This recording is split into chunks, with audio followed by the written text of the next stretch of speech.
Death was the final act of life from which there is no return. That is what the Mesopotamian culture believed.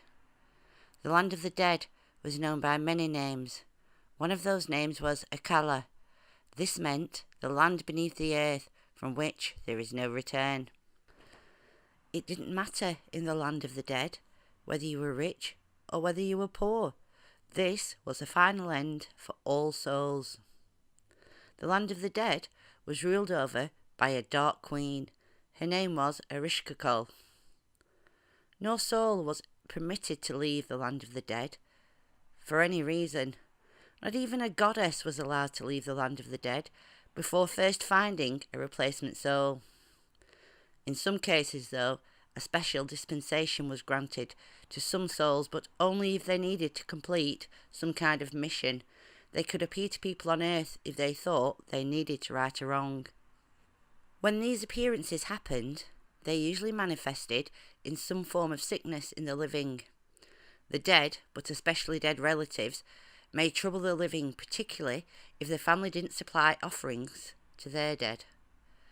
Especially likely to return to trouble the living were ghosts of persons who died an unnatural death, who were not properly buried. For example, death by drowning or death on a battlefield. The doctors of Mesopotamia were known as the Azu and Azipu. They had spells that would placate the ghosts. But before such treatment could begin, the doctors would ask the patients to honestly confess anything that could have called forth the ghost from the underworld. In Mesopotamia, being sick was seen by some as an outward manifestation of some form of sin. They believed they were being punished either by the gods or the spirits of the departed. Until it was proven otherwise, it was believed to always be the fault of the person who was ill. Upon one's death, a spiritual entity known as the Ga'idim was created, which maintained the personal identity of the deceased and travelled on to the land of the dead.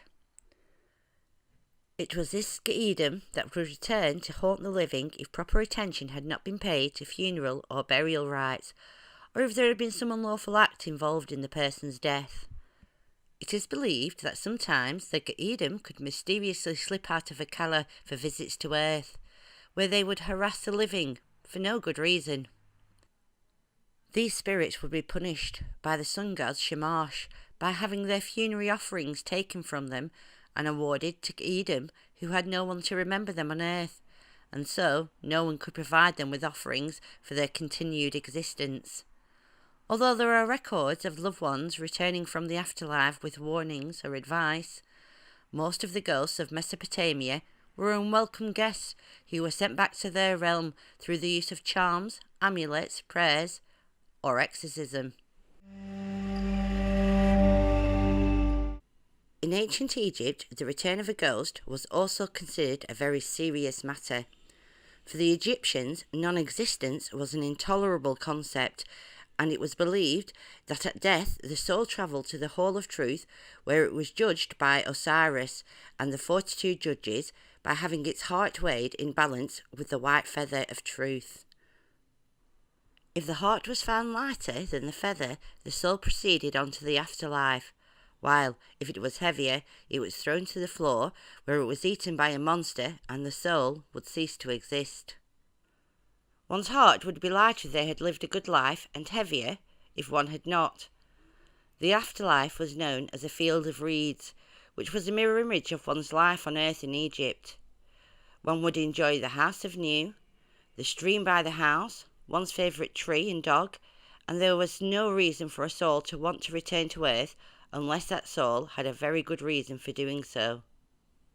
In the earlier period of Egypt, the soul was considered a single entity, known as a Ku, the immortal aspect of an individual, but in later times, the soul was thought to be comprised of 5 different components.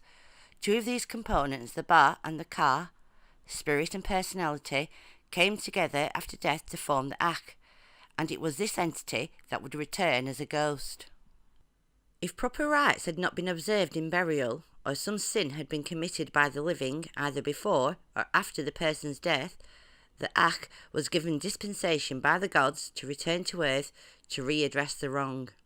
The living, who were harassed by the ghost, would have to plead their case directly to the returned spirit in hopes of a reasonable response, and if that was ineffective, would need to have a priest intervene and judge between the living and the dead. An example of this would be how, when misfortune fell upon a widower, it was first attributed to some sin he had hidden from his wife that she now, all-knowing in the field of reeds, was punishing him for. If properly buried with adequate rites and continually remembered, the spirits of the dead could be a great benefit to the living and watch over them throughout their lives.